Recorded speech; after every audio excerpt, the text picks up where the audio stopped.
वालेकुम सलाम। अरशाद बस नहीं हिम्मत है नहीं की इतने लगे हौली हौली।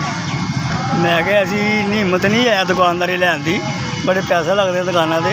ऐसे एवं बस छाटिया किया, मजदूर आदमी है, मजदूरी कर रहे हैं, हल्का फुल्का दूसरा गुजारा हो रहा है। बस ठीक है, 500-700 रुपया, 400, 600, 800 बस शुक्र है अल्लाह पाक का, करना तो है ना।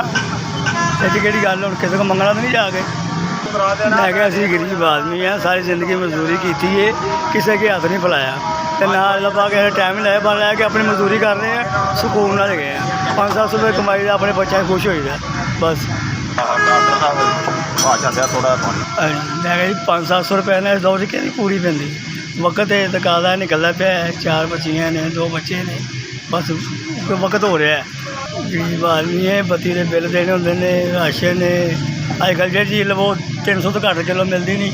मतलब है कि वक्त का गुजारा हो रहा है, कर रहे हैं तंगी शंगी ने, जिस तरह भी वक्त निकलता है तो और कोई मसला नहीं है। गरीब आदमी का अजकल बहुत मुश्किल गुजारा है, ये तो अल्लाह ताला ही है जो भी कर रहे हैं। बाकी गरीब आदमी का कोई हाल नहीं, कौन सा हाल नहीं। देखो ना की पोजीशन है, की गलबात है, 4 कप रखे ने, अपना गुजारा करने, किसी के हथ नहीं फैलाना चाहते। ऐसी गल है बस साड़ी।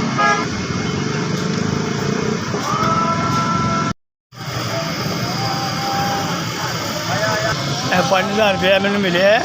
जिन्हें भी भेजे, जितों भी भेजे, अल्लाह पाक उन्होंने आबाद रखे, उसकी ज़ात उत्ते मेहरबानी करे।